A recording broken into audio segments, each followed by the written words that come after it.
बारे में क्या सोचना चाहिए, ऐसी 3-4 बातें आप सबके बीच में रखने का मैं प्रयत्न करता हूँ।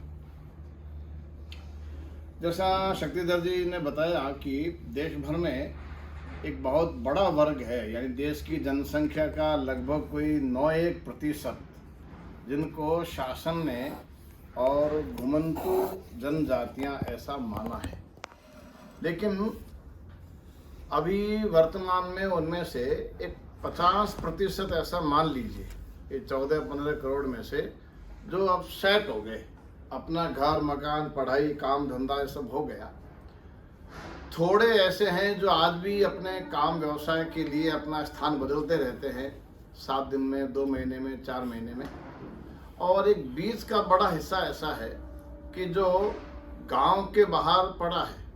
दिल्ली में विचार करें तो फुटपाथ के किनारे वो पड़ा है वो पिछले 20 साल से, गांव के बाहर पिछले 10 साल 20 साल से पड़े हैं।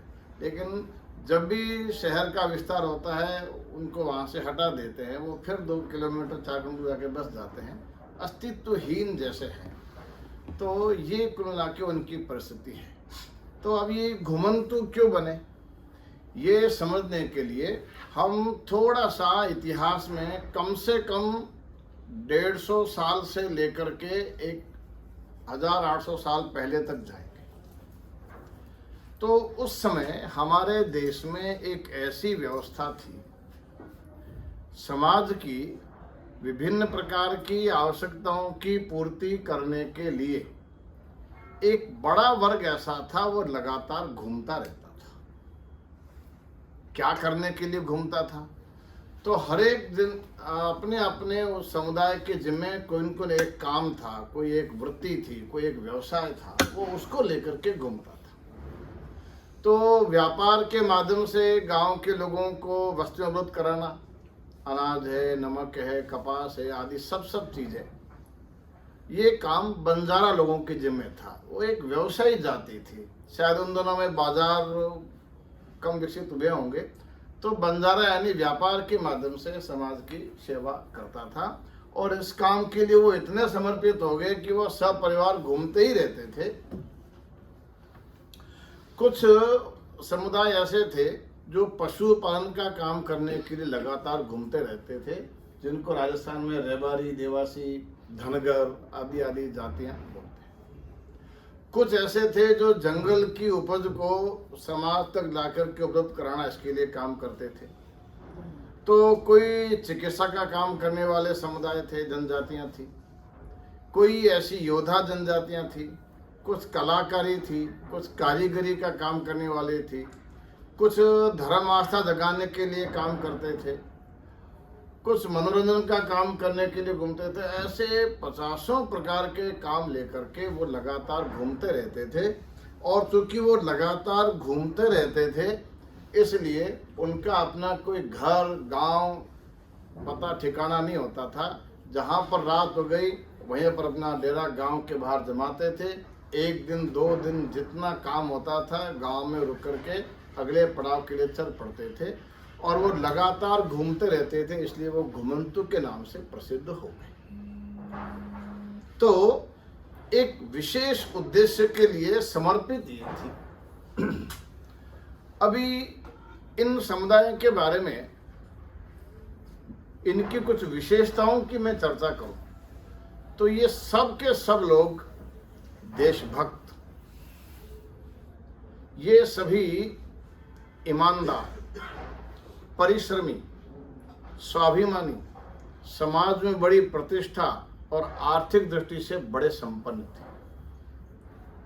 अभी हम दिल्ली की परिप्रेक्ष्य में चर्चा करें तो मैं एक 8-10 समुदाय के नाम गिनाता हूं।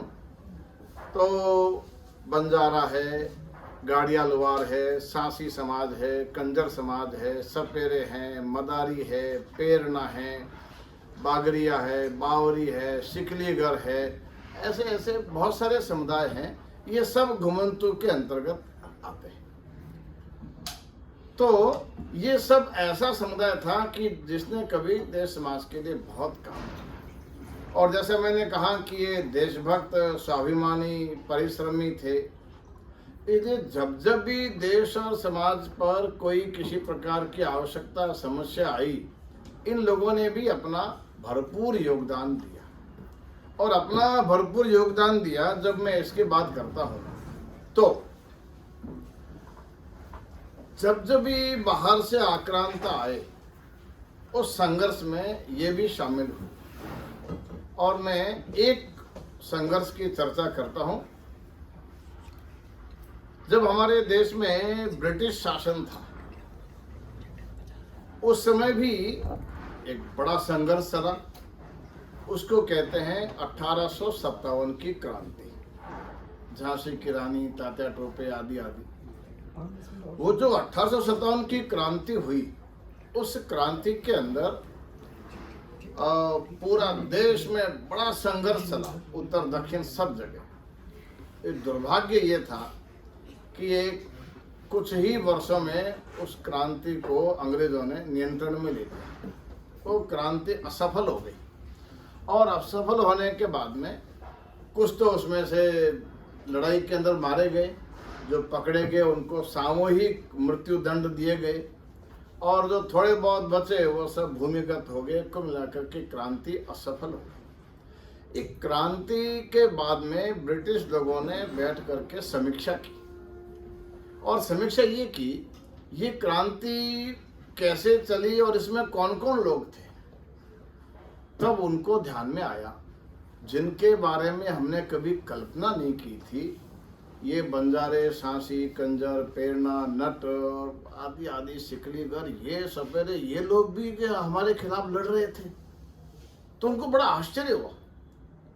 और अंग्रेज जो है उसने फिर निर्णय किया इनको दंडित करना चाहिए।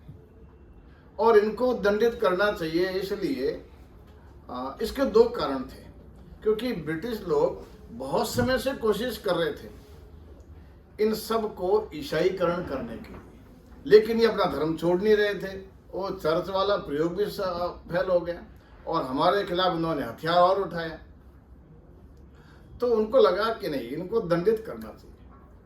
अभी क्या करना चाहिए, तो उन्होंने 1871 में एक एक्ट बनाया, क्रिमिनल ट्राइब्स एक्ट। आप में से कोई भी थोड़ा उसके बारे में गूगल में जाकर के सर्च कर सकते हैं, आपराधिक जनजाति अधिनियम 1871। और उस एक्ट बना करके जो भी उस समय उनके प्रांत थे, उन्होंने हर एक प्रांतों को कहा कि आपके यहाँ पर ये घुमक्कड़ लोग कौन कौन थे जिन्होंने हमारे खिलाफ संघर्ष किया, उनको नोटिफाइड करो, उनको लिस्टेड करो। तो ये सब लिस्टेड हो गए। और उस समय 198 इतनी समुदाय, इतनी जनजातियों को, इनको जनजाति बोलते हैं, ये नोमैडिक ट्राइब्स कहलाते हैं, इतनी जनजातियों को उन्होंने लिस्टेड किया। और ब्रिटिश लोगों ने एक उस 1871 के कानून के तहत इन सब को क्रिमिनल डिक्लेयर किया।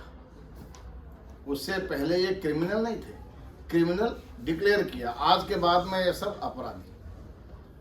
और ये क्रिमिनल डिक्लेयर किया तो जैसा शक्तिदेव ने बताया, न्याय शास्त्र का सब नियम ताक में रख दिया। एक व्यक्ति अपराध करता है तो व्यक्ति अपराधी माना जाएगा, उसका परिवार अपराधी नहीं होगा। यहाँ तो पूरी की पूरी जनजातियां ही अपराधी।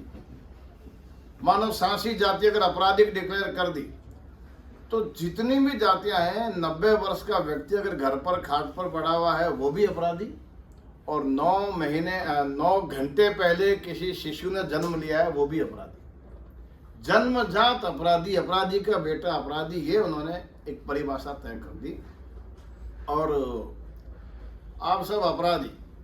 अब ये कानून धीरे धीरे कठोर हो गया, ये कानून धीरे धीरे क्रूर हो गया। सर पर, यहाँ ललाट पर गरम सिक्का दाग देते थे, मैं गुनहगार हूँ, मैं अपराधी हूँ, मैं चोर हूँ। महिलाओं के हाथों पे लिख देते थे। तो ये सब इतना बहुत ज़्यादा हो गया, न्यायालय में वाद दायर नहीं कर सकते। और क्या, तो कहीं भी जाना हो तो पुलिस से पूछ करके जाओ, पुलिस इनसे बेगार कराती थी, इनके सब काम धंधे। अब ये बहुत ज़्यादा जब यातनाएं शुरू हो गई, तब इन सब को लगा कि अब हमारा यहाँ पर जीना मुश्किल है, एक प्रकार से नारकीय जीवन जैसा हो गया। तब इनको लगा कि अब हमको भूमिगत हो जाना चाहिए, क्योंकि गांव में और शहर में रहना कठिन हो गया। और कई जगह ब्रिटिश लगान सरकार ने सेटलमेंट बना करके एक गांव के बाहर तारबंदी बाड़ाबंदी करके उसमें सबको बूझ दिया, यहीं पर तुम रहो। अब ये धीरे धीरे इन्होंने पलायन शुरू कर दिया, भूमिगत हो गए। तो पहाड़ों में चले गए, जंगलों में चले गए, भाग छूटे वहां से, और दिन भर तो घने अंदर जाकर के रहना। अभी 1871 में ये कानून बना, 3-4 साल में ये क्रूरता जब आ गई, तब से लेकर के ये सब लोग भागते रहे, छिपते रहे, घर से दूर, गांव से दूर, शिक्षा से दूर, समाज से दूर, संस्कार से दूर, रोजी रोटी से दूर। सर्दी, गर्मी, बरसात, आंधी, तूफान, जंगल, पहाड़, भागना ही भागना इनकी नियति थी। और तब से भागते भागते भागते भागते 1947 आ गया। इतने वर्ष तक लगातार छिपते रहे, भागते रहे। और मैं इसलिए कहता हूं, ये अपराधी थे नहीं, ब्रिटिश लोगों ने अपने स्वार्थ के लिए इनको अपराधी बनने के लिए उस मार्ग पर धकेला, मजबूर किया। खैर, अभी आप कल्पना कीजिए कि इन सब से दूर और पूरे परिवार के साथ में पेट भरने के लिए फिर क्या होगा। और फिर उस समय ये लोग क्या करते थे। अभी पारदी एक जाति है, वो मूलतः मेवाड़ से ही राणा प्रताप को मानने वाली है। अपने आप को राणा प्रताप का, हम उनकी सेना के लोग हैं, हम प्रकार से वंशज है उनके। और वो मध्य प्रदेश, महाराष्ट्र में बहुत बड़ी संख्या में रहते। तो जिन्होंने अध्ययन किया, उन्होंने कहा कि वो लोग यही करते थे, दिन भर तो छिपे रहते थे और शाम को, रात को निकलते थे, और ब्रिटिश लोगों को या अंग्रेजों को जो भक्त थे, ऐसे जमींदारों को लूटना, खसोटना, मारना। उनको तो पता ही नहीं पड़ा कि 1947 कब आया, पीढ़ियां निकल गई। वो तो 1947 के बाद में भी उनका तो यही धंधा चालू रहा। खैर, तो 1947 आ गया। 47 में देश आज़ाद हो गया। हम सब देश को नए सिरे से बनाने संवारने में व्यस्त हो गए। आज़ादी की खुशी बड़ी छा गई। और ये कोई आज़ादी की आंदोलन में भाग लेने वाले लोग अपराधी मान करके और ग्रसित है, इसको हम भूल गए। 4.5 वर्ष के बाद सरदार पटेल के थोड़ा और हस्तक्षेप से भारत सरकार ने उनके बारे में, इनके लिए कुछ होना चाहिए, तो एक व्यवस्था बनाई, आयोग जैसा बनाया। और उसकी रिपोर्ट के आधार पर 5 वर्ष के बाद 31 अगस्त 1952 में ये जो जनजातियां जिनको क्रिमिनल डिक्लेयर किया था, जिनको नोटिफाइड किया था उस क्राइम्स एक्ट के अंतर्गत, उनको डी नोटिफाइड किया। इसलिए ये सब समुदाय जो भी मैंने नाम लिए हैं, ये डी नोटिफाइड ट्राइब्स कहे जाते हैं। शॉर्ट में इनको डीएनटी कहते हैं, और हिंदी में इनको विमुक्त जनजातियां कहते हैं। इन्हें घुमंतु तो कुल मिलाकर के देश में 1,500 टाइटल हर एक राज्य में थे।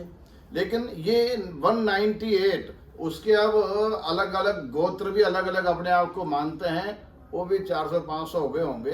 तो ये सब 31 अगस्त 1952 को इन सबको डी नोटिफाइड किया। और इसलिए आज भी थोड़े से व्यंग में कहते हैं, हमारी आज़ादी 1947 में नहीं, 1952 में आई। तो कुल मिलाकर के ये इनका इतिहास क्या है, ये लोग कौन थे, क्योंकि आज हम देखते हैं, आज हमारा जो देखने का नज़रिया है, तो ये गांव के बाहर रहते हैं, प्लास्टिक के डोम में रहते हैं, गंदी बस्ती में रहते हैं, अपराध करने वाले हैं, गंदे लोग हैं, रेड लाइट एरिया है। आज हमारे सामने इनकी यही एकमात्र छवि है। लेकिन यहाँ तक ये कैसी मजबूरी में आए, मैंने थोड़ा सा उसका बताने का एक प्रयत्न आप सबके बीच में किया। अभी इतना करने के बाद, चूँकि हम सब समाज के प्रबुद्ध वर्ग के लोग हैं, तो मैं सबके बीच में 3 प्रश्न इन जनजातियों का वकील बन करके आप सबकी अदालत में 3 प्रश्न रख रहा हूं। आप उसके बारे में विचार कीजिए। प्रश्न का उत्तर देने की जरूरत नहीं है, आप अपने मन में सोचिए। और सबसे पहला प्रश्न है कि आज अगर ये आपराधिक जनजातियां हैं तो इनका अपराध क्या है, कौन से अपराध की सजा इनको मिली। इनका एकमात्र अपराध यह है, इन्होंने देश की आजादी की लड़ाई में अपना योगदान दिया और बदले में ब्रिटिश लोगों ने इनको आपराधिक कानून के तहत डिक्लेयर कर दिया। उनको तो करना उचित ही था, क्योंकि वो तो देश को राज लूटने के लिए आए थे, लेकिन हमने भी उनको अपराधी मानना शुरू कर दिया आजादी के बाद में भी। एक पहला प्रश्न, इनका अपराध क्या है। अभी दूसरा प्रश्न, आप कल्पना कीजिए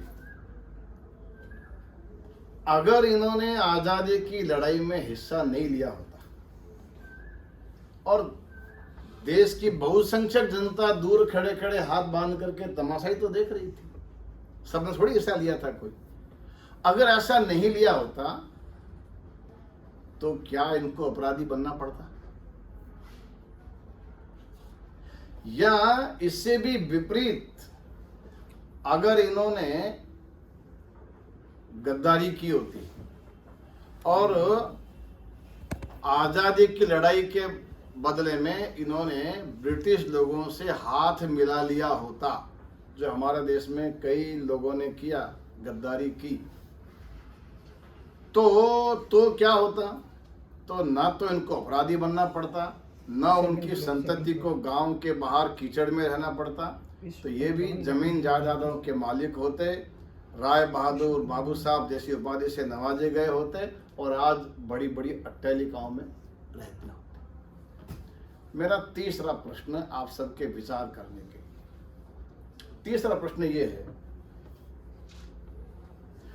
उस समय देश को जरूरत थी, आजादी की लड़ाई में काम करने वाले, लड़ने वाले लोगों की जरूरत थी, और इसलिए इनके पूर्वजों ने उस समय आजादी के आंदोलन में अपना योगदान करके एक प्रकार से अपना धर्म निभाया, अपना कर्तव्य निभाया, अपना फर्ज अदा किया। उस समय ऐसा उन्होंने किया, उस समय जरूरत थी, लेकिन उन्होंने तो अपना धर्म निभा दिया। 1947 के बाद सरकारों ने, प्रशासन ने, पुलिस ने और समाज ने इनके प्रति अपना धर्म नहीं निभाया।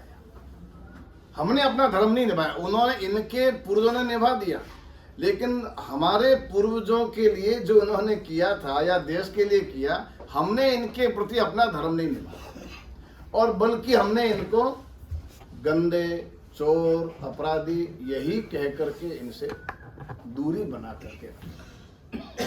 तो ये एक तीसरा मेरा प्रश्न है कि क्या हमने अपना धर्म निभाया, क्या हमने नहीं निभाया। और मैं इसको भी स्पष्ट कर दूं, 31 अगस्त 1952 को कागजों के अंदर, लिखित के अंदर तो ये आपराधिक जनजाति से मुक्त हो गए, लेकिन इन प्रैक्टिकल हमारे माइंडसेट में ये मुक्त नहीं हुए। वो इनको भी नहीं पता, केवल कागजों में हो गया बस। शोलापुर नाम का एक शहर है महाराष्ट्र में, वो सोलापुर में वो सेटलमेंट एरिया में इनको बांध करके रखा था, बेगारी करवाते थे, बड़ा नारकीय जीवन था। 1947 में देश आजाद हो गया, 1952 में ये कानून में परिवर्तन हो गया, और परिवर्तन होने के बाद ये सब जब मुक्त हो गए, इनको कोई फर्क नहीं पड़ा। 6 वर्ष तक ये उसी बंधन में पड़े रहे। हमारे पहले प्रधानमंत्री पंडित जवाहरलाल जी नेहरू अपने व्यक्तिगत किसी एक कार्यक्रम के निमित्त गए थे, तो कलेक्टर ने कहा कि साहब वो तारबंदी को काट दो, वो कानून से तो मुक्त हो ही गए, कागजों में तो आज प्रैक्टिकल कर दो। इतने वर्षों के बाद हुआ, और माइंड सेट में तो आज भी ये चोर है, बदमाश है, गंदे हैं। तो कुल मिलाकर के ये एक बात है। शायद आपके मन में ये रहा होगा कि आज़ादी के आंदोलन में इनकी क्या भूमिका रही, तो ये इनके ऊपर कोई संदेह नहीं था। ये बहुरूपीय बन करके, ये बेचने वाले बन करके, ये ब्रिटिश छावनियों में जाते थे, उनकी रेकी करते थे और सूचना ला करके क्रांतिकारियों को गुप्त सूचना देते थे, और उसके आधार पर क्रांतिकारी अपनी रणनीति बनाते थे। ये पहाड़ों जंगलों के मार्गों के जानकार थे, और इसलिए क्रांतिकारियों को अंग्रेजों की सेना से बचा करके सुरक्षित और छोटे मार्ग से पहुंचाना, ये काम करते थे। एक सिकलीगर जाति है, शायद हमारे यहाँ पर भी कुछ संपर्क में होगी, बहुत सारे उसमें से सिख भी बन गए, कुछ सनातनी परंपरा के भी बड़ी संख्या में हैं। ये इनका काम ही परंपरागत हथियार बनाना ही है, तो हथियार बना करके देना, हथियारों की मरम्मत करके देना, ये काम करते थे क्रांतिकारियों के लिए, और जरूरत पड़ने पर आमने सामने की लड़ाई में लड़ते भी। खैर, अभी आज क्या है, अभी तो इतिहास हो गया। आज स्थिति यह है, आज इनके पास में अभी भी बड़ी संख्या ऐसी है। अभी दिल्ली में यह संख्या थोड़ी कम है, लेकिन बाकी जहां ग्रामीण राज्य है वहां पर अच्छी बड़ी संख्या आज भी है। इनके पास में आधार कार्ड नहीं है। आधार कार्ड नहीं है तो ये भारत के नागरिक भी है कि नहीं है मुझे नहीं पता, आप में से कुछ एडवोकेट हो तो बताएं। इनके पास में राशन कार्ड नहीं है, इनका वोटर कार्ड नहीं है, मतदाता सूची में नाम नहीं है, और मतदाता सूची में नाम नहीं है तो नेताजी उधर देखते ही नहीं है, वोट तो है नहीं, अपना क्या करेंगे। इनके पास में जाति का प्रमाण पत्र नहीं है, और जब ये आधार कार्ड जाति प्रमाण पत्र के लिए एसडीएम के, तहसीलदार के, नगर निगम के ऑफिस जाते हैं, वो कहते हैं तुम्हारा 1960 के पहले का रिकॉर्ड लाओ। अब इनके बाप दादाओं के पास में रिकॉर्ड नहीं है, कहाँ से रिकॉर्ड लाएंगे? ना तो जन्म चिकित्सालय में हुआ और ना कोई है ही नहीं, घर ठिकाना नहीं है, तो प्रमाण कहाँ से लाएंगे? और इसलिए इस समस्या से जूझ रहे हैं। ये सत्य है कि देश की सब राज्य सरकारों ने, भारत सरकार ने इनके उत्थान, कल्याण, विकास, लाभ के लिए बहुत योजनाएं बना रखी है, लेकिन वो योजनाएं क्या हैं इनको पता नहीं। योजनाएं कहां से लाभ मिलेगा इनको पता नहीं, और पता होता है तो वहां कैसे मिलेगा इनको पता नहीं है। और तीनों जानकारी होती है तो लाभ लेने की ताकत, हैसियत इनकी नहीं है, क्योंकि ऑफिस में जा ही नहीं सकते। तो सब योजना व्यर्थ हो गई एक प्रकार से। योजनाएं हैं पर लाभ इनको मिल नहीं पाता। अभी भी शिक्षा से बहुत दूरी है, क्योंकि ये लोग सोचते हैं क्या करेंगे पढ़ा करके। अरे पढ़ाएंगे तो पैसा खर्च होगा, और पढ़ने के बाद में जात प्रमाण पत्र तो है नहीं है, फिर क्या करेंगे? फालतू पैसा खर्च करो, टाइम खराब करो, से अच्छा है कचरा बीन के लाओ, भीख मांग के लाओ, और कुछ काम करो, 10, 20, 25 रुपए कमा करके लाओ, अभी से सीख लो। तो पढ़ाई से दूर है, कुपोषण भी है। इनमें से हर एक जनजाति के पास में एक परंपरागत कौशल है, एक स्किल है, कोई न कोई विधा है, लेकिन वो सब जो कौशल है वो कालबाह्य हो गया, कोई उसका उपयोगी नहीं है आज। फॉर एग्जाम्पल, उदाहरण के लिए गाड़ियां लोहा, अभी वो लोहे का काम करते करते कितना हो गया, बहुत हो गया। अभी अभी भी वही टेक्निक है। वो महिला ऐसे ऐसे पंखा चलाएगी, उससे भट्टी गर्म होगी, वो लोहा तप करके जब लाल हो जाएगा तो महिला वो भट्टी को छोड़ करके और जोर जोर से हथौड़े मारेगी। फिर उसमें से कोई हथौड़ी बनेगी, छेनी बनेगी, तवा बनेगा, चिमटा बनेगा, हसिया बनेगा, तगारी बनेगी, फावड़ा बनेगी, और फिर उसको बेचने की। अब उसकी तुलना में मेरे जैसे आदमी की अच्छी बड़ी फैक्ट्री है और उसमें जो सुंदर तवा बन करके आता है वो दिखने में भी सुंदर है, उसकी कीमत भी कम है, और मेरे पास है मार्केटिंग की व्यवस्था है। भैया तेरा कौन खरीदने वाला है? तो टेक्निक जींस में तो है, लेकिन टेक्निक पुरानी हो गई, कोई लाभ नहीं। और एक और काम जो आदरणीय शक्तिधर जी कर रहे हैं, इनमें से हरेक समुदाय का, हरेक जनजाति का बहुत गौरवशाली इतिहास है, प्रेरक इतिहास है, श्रेष्ठ परंपराओं का इतिहास है अभी भी। और वो इतिहास क्या है वो इनको भी नहीं पता, थोड़ा बहुत पता है। वो इतिहास क्या है उसको पाठ्य पुस्तकों में जगह नहीं मिली, वो इतिहास क्या है उसको इतिहास की पुस्तकों में स्थान नहीं मिला, और वो इतिहास क्या है वो आपको और हमको भी नहीं पता। इसलिए उनके इतिहास को ढूंढना, उनकी श्रेष्ठ परंपराओं को, सब बातों को, अच्छी बातों को ढूंढना और लेखन करना। मैं एक छोटी सी बात स्पष्ट करता हूँ, ये हमारे भारत की एक अलग विशेषता है। हमारे यहाँ पर इतिहास लिखित में नहीं है, क्योंकि 1000 वर्षों से तो हम संघर्ष कर रहे थे, कहाँ रिकॉर्ड रहता। ये यूरोप की कंसेप्ट है। हमारे यहाँ का इतिहास कहाँ मिलेगा? कुछ लिखा भी मिलेगा, कुछ गीतों में मिलेगा, कुछ कहानियों में मिलेगा, कुछ आपस की बातचीत में मिलेगा। हमारे दादाजी सुनाया करते थे, परदादाजी सुनाया करते थे, उसमें इतिहास मिलेगा।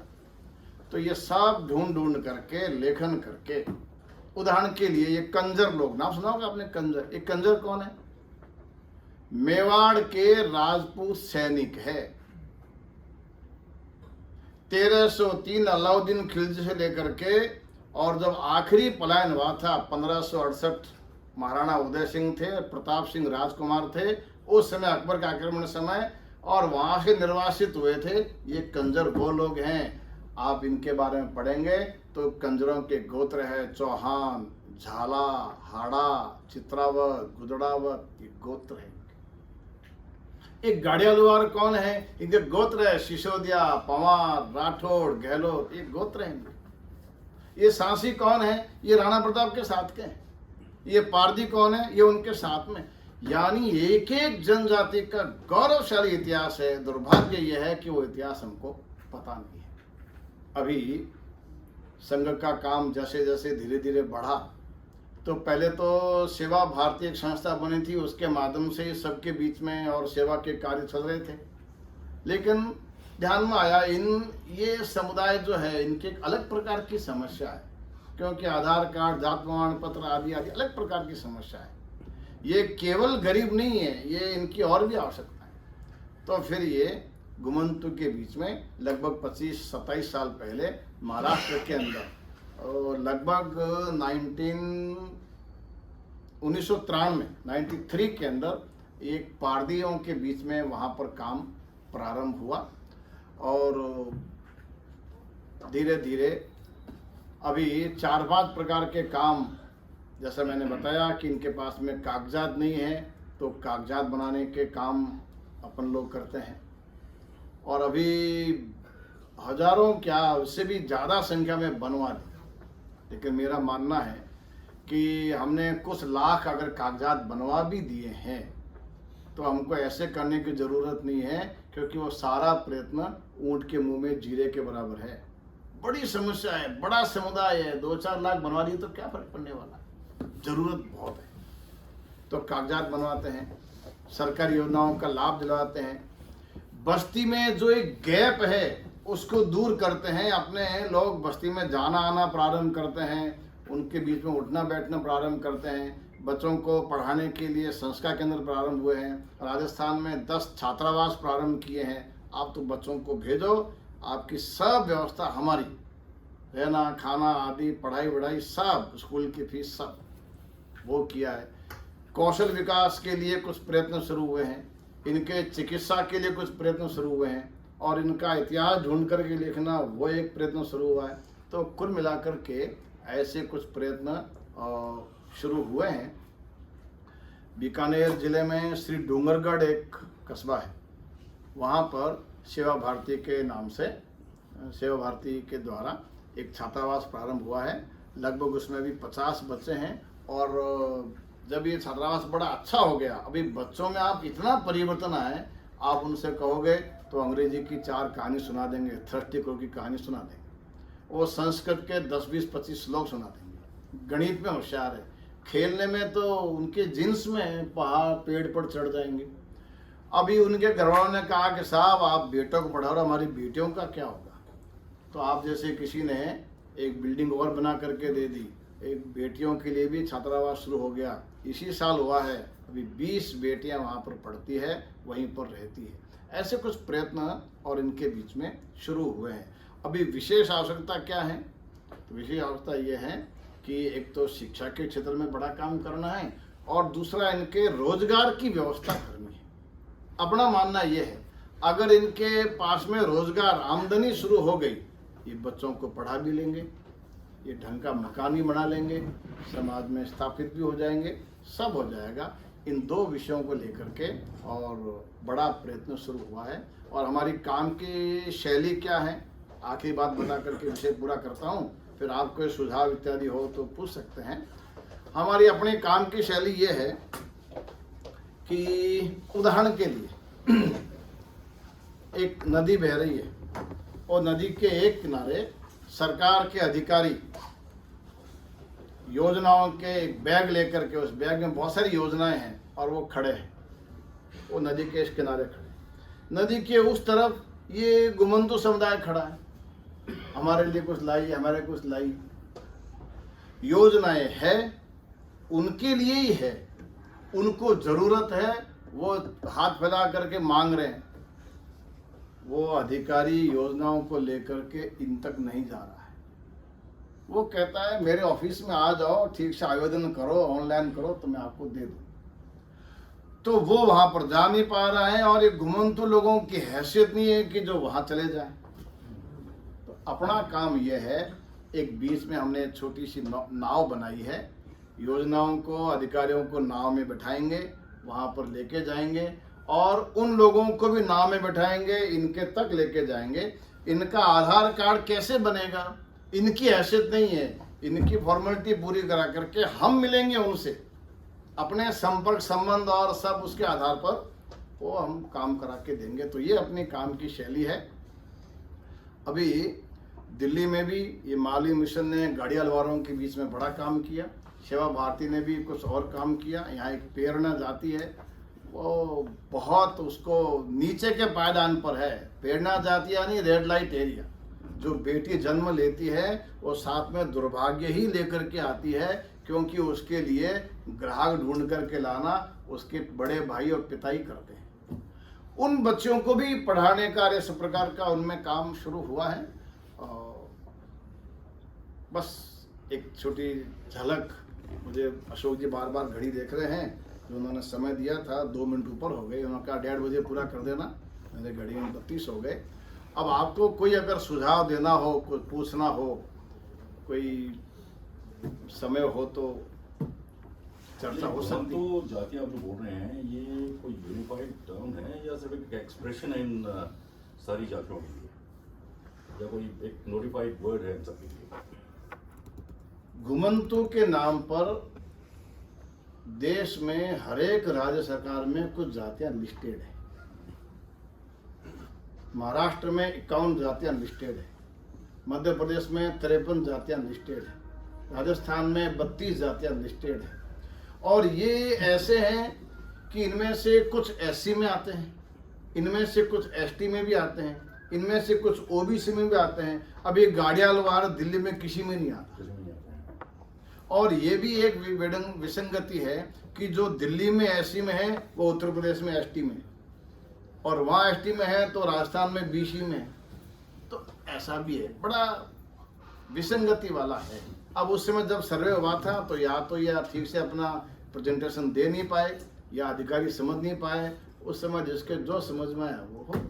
तो जब ये सीए इम्प्लीमेंट होगा, सिटीजन अमेंडमेंट एक्ट, तो सिंस आप कह रहे हैं इनके पास आधार भी नहीं है, इनके पास कोई आइडेंटिटी भी नहीं है, तो उनका क्या होगा? जिनके पास में नहीं है वो तो घर के धक्के खाएंगे। अच्छा, इसलिए हम कोशिश करेंगे कि हम सबके लिए बनवा दें। जिनके पास में आधार कार्ड नहीं है तो आप सब पता है ये क्या होगा उनका, तो नहीं, बट जो फुटपाथ पर रहते हैं उनके लिए आधार कार्ड बनेगा कैसे? उनका रेजिडेंशियल एड्रेस प्रूफ क्या देंगे? अब बहन जी इसके लिए शासन ने कुछ प्रावधान कर रखे हैं और बीच बीच में बदल भी देते हैं। अभी तक क्या था, मैं अभी तक का मतलब ये 2-4-6 महीने पहले तक, अशोक जी 2 मिनट, अभी तक ये था कि कोई भी गजेटेड ऑफिसर या पार्षद, कॉर्पोरेटर क्या बोलते हैं यहाँ पर दिल्ली में, काउंसलर, ये सब लोग लिख के देते थे भाई हम इनको जानते हैं, ये गाड़ियालवार है, यहाँ पर इतने वर्षों से रहे हैं, तो इनका बन जाता है, कानून में प्रावधान है। लेकिन अब सरकार ने रोक लगा दी काउंसलर के ऊपर, क्योंकि इनके नाम पर रोहिंग्याओं के बड़ी संख्या में बन गए, इनके तो बने नहीं, उनके बन गए। तो अब बीच बीच में वो करते रहते हैं। पर एक चीज मैंने नोट करी कि ये जितने भी है ना, इन सब के पास मोबाइल होते हैं, तो मोबाइल सिम कार्ड के लिए भी तो आधार कार्ड या कुछ ना कुछ हमें प्रूफ देना पड़ता है। दिल्ली में हाँ। ये आधार वाली समस्या कम से कम है, अधिकांश का बन गया। ये शहर है ना, तो यहाँ हो गया, बाकी जगह नहीं। और बहन जी सिम कहाँ से आती है, मोबाइल कहाँ से आता है, अब मैं तो क्या इसका स्पष्टीकरण दूं। तो हमने सभी ने इस चीज़ों पे ना बातें सुना। कुछ 2-4 कार्यकर्ता अब बाद में आए हैं अपने, तो अपना अपना परिचय देंगे, जो पहले परिचय नहीं दिया जिन्होंने, वो दे दें। और तब तक आपको और कोई बात हो तो उसके बाद में और भी पूछ सकते हैं। मेरा नाम आदित्य रोंगटर है, मैं कंपनी सचिव हूँ और नॉर्दर्न इंडिया रीजनल काउंसिल का मेंबर भी हूँ कंपनी ICSI इंस्टीट्यूट का। And I do my own consultancy, मैं अपना कंसल्टेंसी वर्क करता हूँ और साथ में शेयर होती है। मेरा नाम गौरव अग्रवाल है, मैं गवर्नमेंट ऑफ इंडिया में रेल मंत्रालय में ग्रुप ए ऑफिसर हूँ। मेरा नाम आनंद हलाल का है, निवास स्थान सादरा है, लोहे का काम है। रोहिड़ा, हाँ जी, लोहे का लोहे का जी। लोहे का काम। जन्मेजय संतनगर ईस्ट ऑफ कैलाश में निवास है और अपनी कंपनी सेक्रेटरी की प्रैक्टिस करता हूँ। मेरा नाम कन्हैया लाल है, प्राइवेट जॉब करता हूँ हल्दीराम्स में। नाम की चीजें आप खाते हैं ना, वो बनाने का काम दिल्ली में यही करते हैं। तो देखिए ये भाई साहब ने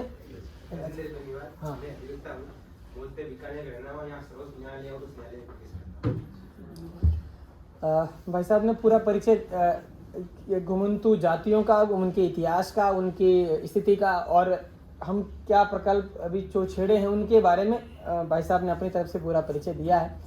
मैं इसमें कुछ चीज़ें जोड़ा था। तो अभी जो मुख्यतः हम जो काम कर रहे हैं कि अभी भारत एक ट्रांजिशन फेज में है, 21वीं शताब्दी में इंफॉर्मेशन टेक्नोलॉजी का युग आ गया, ये सब चीज़ें आ गई है।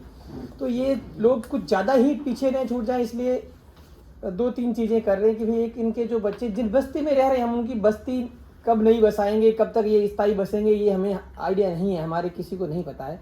तो जिस बस्ती में रह रहे हैं, जहाँ इनकी 10 घरों की, 20 घरों की, 30 घरों की बस्ती है, उसी जगह हम एक बाल संस्कार केंद्र चलाते हैं।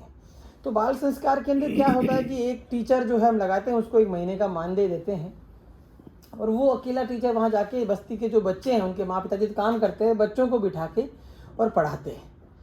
तो ये जो